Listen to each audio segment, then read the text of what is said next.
What up, everybody? This is your boy Tech G back with another video to help you successfully pass the CompTIA 220-1002 examination. So let's get into it. In this video, you will learn about general operating system installation considerations and upgrade methods pertaining to boot methods, types of installations, partitioning, and file system types and formatting. Let's talk about boot methods. So in computing, booting is the process of starting a computer. It can be initiated by hardware, such as a button press, or by software commands. After it is switched on, a computer central processing unit has no software in its main memory. So some processes must load software into memory before it can be executed. This may be done by hardware or firmware in the CPU or by a separate processor in the computer system. Regardless of how this process is executed, the computer must be told how to find the software or the operating system. And this is accomplished within the BIOS UEFI boot order settings or the boot sequence. A boot sequence is the order in which a computer searches for non-volatile data storage devices containing program code to load the operating system. Devices that are usually listed as boot order options in the BIOS settings are hard disks, floppy disks,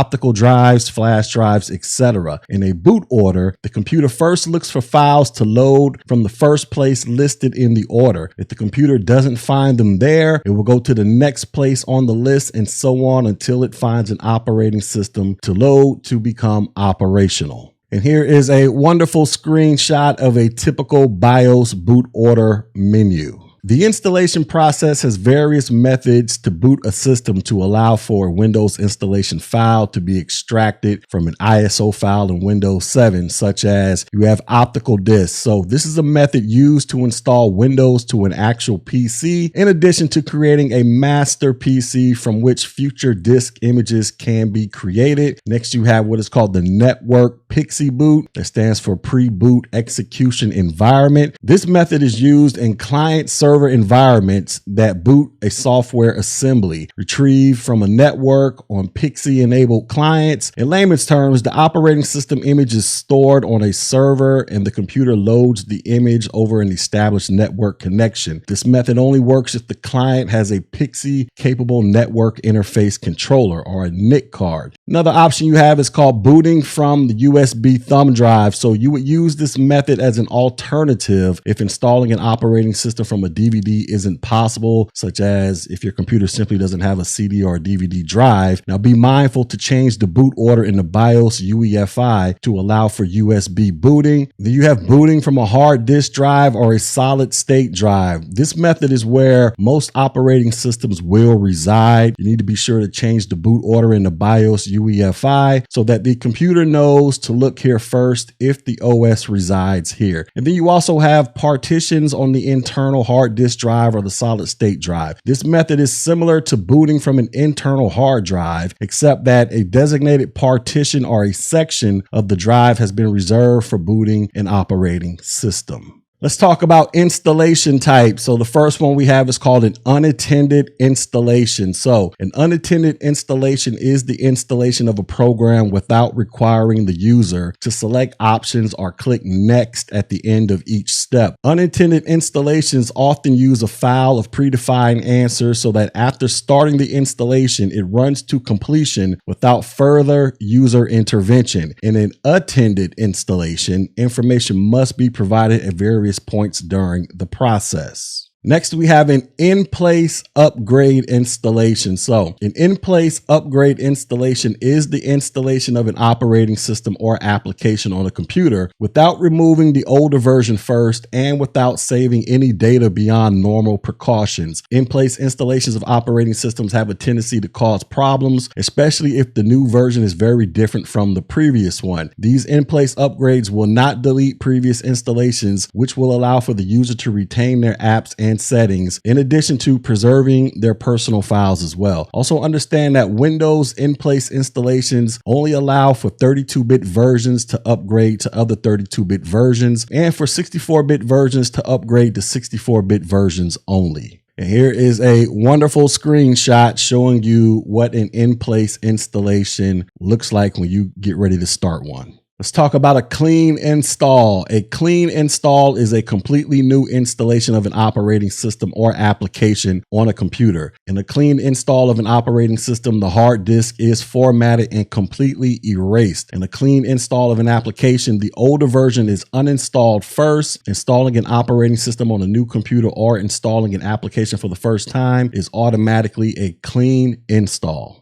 Now, prior to initiating a clean install, you need to check for the following. You need to check the boot sequence order in the BIOS UEFI to ensure the drive for installation is placed before the hard drive. If installing a drive that requires additional drivers, have the drivers available on any type of removable media supported by the system. If installing from a CD or DVD, a disk image, or within a virtual machine, you need to restart the system with the CD, DVD media, or image file in place, then press a key when prompted to boot. And here is a lovely screenshot showing you what a clean install looks like when you get ready to commence the process. Now, during a clean install, you will be prompted to enter, confirm, select, or provide various bits of information when prompted, such as whether you want to perform a custom installation by only selecting certain options during the clean install, what additional windows you will be installing, your location, such as are you at the home, the office, are you in public, and this will be used to configure the Windows firewall. You need to input your network settings. It's going to ask you about your partition locations, your partition types, and file systems. It's going to ask you to set up an admin password and password hints. It's going to ask you to enter a product key to activate Windows. It's going to ask you to set up the time, date, language, and region that your computer is physically located in. It's going to also ask you to enter a username and or company name, but that will be optional. Then it's going to ask you to specify if your computer belongs to a work group or a domain. A repair installation is simply the process of installing a new build over an existing installation to restore working files and registry entries without losing existing programs or information. Repair installations are available in Windows 7, 8, 8.1, and 10. You need to be sure to make a backup copy of all your data files before initiating a repair installation. Also, keep in mind that an in-place installation is also known as a repair installation. Let's talk about a multi-boot installation. So multi-booting is the act of installing multiple operating systems on a single computer and being able to choose which one to boot. The term dual booting refers to the common configuration of specifically two operating systems. Multi-booting may require a custom bootloader. Windows 7, Windows 8 and 8.1, and Windows 10 all support multi-boot installations. Next, we have a remote network installation, and this is a Microsoft supplied server that allows Pixie BIOS enabled computers to remotely execute boot environment variables. These variables are likely computers that are on a company or client's network. Remote network installation is used to create installation images of operating systems or computer configurations, which can be used to demonstrate the installation process to users whose machines have been granted access to remote network installation servers. This eliminates the need to use a CD-ROM for installing an operating system. Then we have an image deployment. An image deployment is a file format used primarily with Microsoft products to allow the use of a virtual disk for startup or booting. This process is also called disk cloning. As a word of caution, do not use disk cloning to make illegal copies of Windows. Only use disk cloning software legally to make a backup copy of your installation. We have a recovery partition. So a recovery partition is a partition on the disk that holds the Windows recovery environmental, also known as the WinRE, that can repair some common boot errors or help to restore the factory settings of the operating system if there is some kind of system failure. This partition has no drive letter, and you can only use help in disk management. WinRE is built into Windows 10 versions for desktop editions. We have refresh and restore. So PC recovery or computer recovery is the process of recovering a PC from software or hardware-based problems and restoring it to normal working conditions. It enables PC users to regain basic operations on their computers after experiencing a crash, corruption, physical technical error, or other problems that have made the PC inaccessible. To reset a PC in Windows 8 and 10, you would go to Settings, Recovery, and click Get Started under this PC. PC. After clicking Get Started, you'll be presented with two options. You have the option of Keep My Files, and this is for a minor reset. This allows personal files to be kept while removing apps and any settings that have been changed. And then the other option is Remove Everything. This is for a major reset or removing all files. You would want to make backup copies of personal files before selecting this option. And here is a lovely screenshot of the PC recovery option before you commence to recovering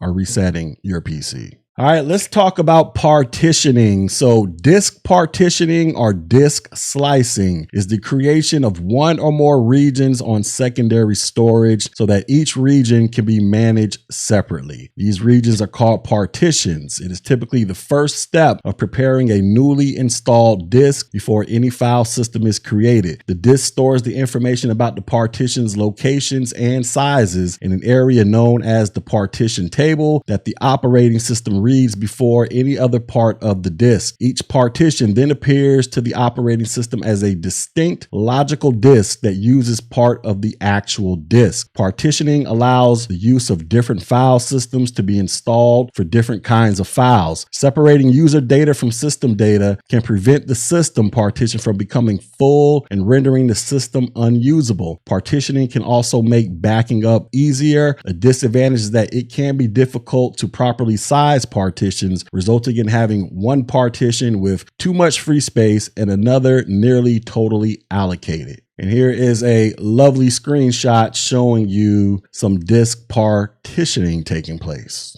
All right, let's talk about some types of partitions that are included. So the first one you have is called basic. And basic, this is a disk that is initialized for basic storage. A basic disk contains basic volumes such as primary partitions, extended partitions, and logical drives. Additionally, basic volumes include multi-disk volumes such as volume sets, stripe sets, mirror sets, and stripe sets with parity. Then we have what is called dynamic. This is a disk that is initialized for dynamic storage. A dynamic disk contains dynamic volumes such as simple volumes, span volumes, stripe volumes, mirrored volumes, and RAID 5 volumes. With dynamic storage, disk and volume management can be performed without the need to restart Windows. Then we have what is called primary. This allows for the creation of up to 4 primary partitions on a basic disk. Each hard disk must have at least one primary partition where you can create a logical volume. You can set only one partition as an active partition. Primary partitions are assigned drive letters. Next one we have is called extended. This is when you have the need for more partitions on a basic disk than those that exist. You can create an extended partition to meet your extra disk partition requirements, and you can create logical drives in the extended partition to organize data files. Next one is logical. This uses logical drives to organize data files when there are not enough primary partitions to meet the storage requirements. Unlike primary and extended partitions, logical drives are not assigned any drive letters. Logical partitions can be created by any number of logical drives within the extended partitions. And then we have GPT. So GPT partitioning creates one or more primary partitions. There are no extended partitions or logical drives on a GPT drive. Each partition can be assigned a drive letter. However, only one partition can be active, and GPT stands for GUID partition table or GUID partition table.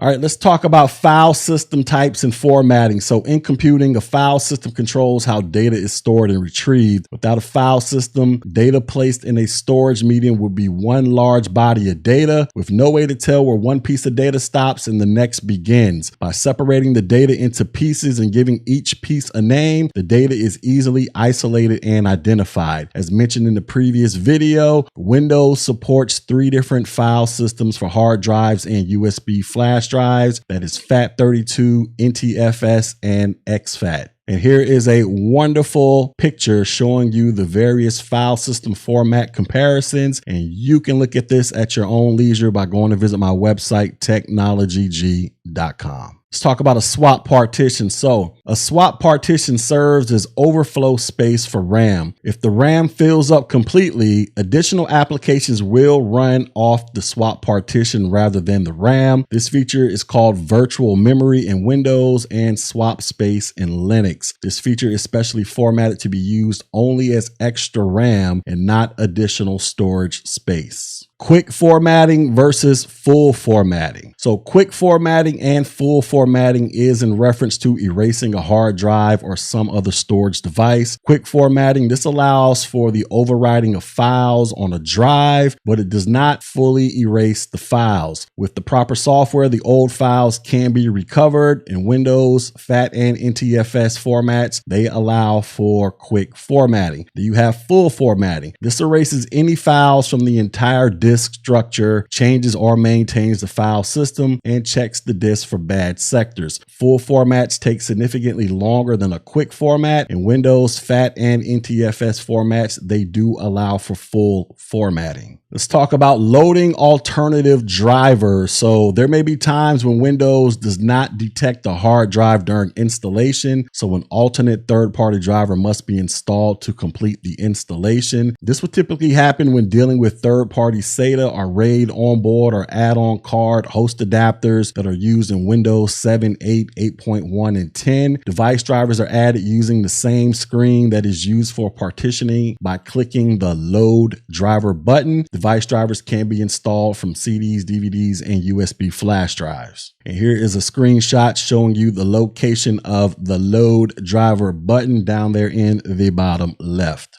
Work groups versus domain setup. So during the installation process, you will be asked to connect your computer to either a work group or a domain. And the differences are as follows. You got a work group. These are computers running Microsoft operating systems in home environments and small offices that may share files, printers, or an internet connection. And then you have a domain controller. And this is a server computer that responds to security authentication requests within a computer network domain. It is a network server used in primarily large networks like workplaces or schools that is responsible for allowing host access to domain resources. It authenticates users, stores user account information, and enforces security policy across the domain. Next, we have time, date, language, and region settings. So new installations of Windows will prompt for the user to input the time, date, language, and region that the user will be using the computer. If a user is performing a repair or in-place upgrade, the settings from the previous install will be utilized.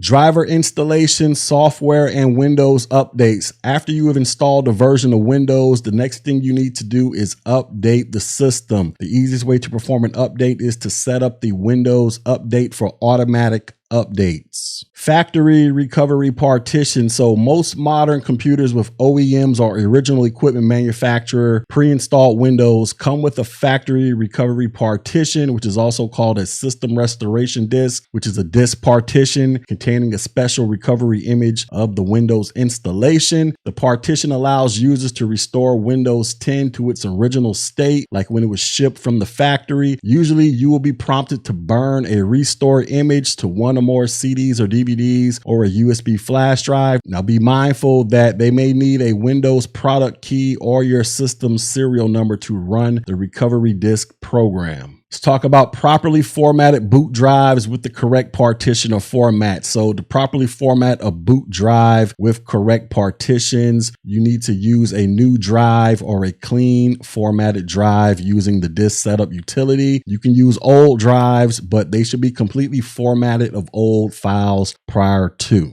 Let's talk about some prerequisites and hardware compatibility. So when you're performing a clean install, you need to make sure your hardware meets the prerequisites for working with the software, which is usually a minimal amount of RAM and a certain level of processing power. So the current requirements for Windows 10 are as follows. So you got the processor, you're going to need at least 1 gigahertz or faster processor or a system on a chip. For RAM, you're going to need at least 1 gig for 32-bit operating systems or 2 gigs for 64-bit operating systems. Hard drive space, you're going to need at least 16 gigs for a 32-bit operating system or 32 gigs for a 64-bit operating system. Graphics card, you want to probably roll with a DirectX 9 or later or a WDDM 1.0 driver. Display, you're going to want 800 by 600, and then you're going to need some type of internet connection to perform these updates. Now, the easiest way to check for compatibility with the Windows operating system is to go straight to Microsoft's website. Microsoft has what is called a hardware compatibility list, which is also known as the Windows compatibility product list. The HCL provides information about manufacturers and drivers that can or cannot be used with Windows. The hardware compatibility checker matches compatible products for Windows and Mac operating systems. Now, to check to see if a certain program works with a certain operating system, you can use the compatibility troubleshooter tool in Windows Tool. You can access it by right-clicking the program, then selecting properties, compatibility, then run this program in compatibility mode, and then select the previously used operating system. An alternate option in Windows 10 is go to the search bar, type run programs, then select run programs created for previous versions of Windows. All right, so that is the lesson. So let's go ahead and do some of this wonderful check on learning, shall we? So the first question is, a type of automated operating system installation process that uses an answer file and does not require user interaction or presence is known as what? Is it an image deployment, unattended installation, an in-place upgrade, or remote network installation? So a type of automated operating system installation process that uses an answer file and does not require user interaction or presence is known as what? The correct answer is an unattended installation. This thing will install itself with or without you. Next question. If a computer hard disk has an adequate free disk space, it is possible to install more than one operating system and then choose which operating system to use during each startup. This type of configuration setup is known as what? Is it multitasking, virtualization, multi-boot, or partitioning? So a computer's hard disk has adequate free space. You can load up more than one operating system. What is this called? This is called multi-boot. That's what it is called. And the final question is, a type of Windows installation that erases the contents of target partitions is called what? Refresh, clean install, in-place upgrade, or repair installation. So a type of Windows installation that erases the contents of a target partition is called what? This is called a clean install. All right. So in summary, we have talked about general operating system installation considerations, upgrade methods, boot methods, types of installations, partitioning, file system types, and formatting. Now, if you felt like you've got something valuable out of this information, go ahead and hit the like button, share button, drop a comment, but most importantly, subscribe to this channel. Also, go visit my website, Technology G, so that you can get read up on the latest and greatest to help you successfully pass the CompTIA 220-1002 examination. And until next video, ladies and gentlemen, peace.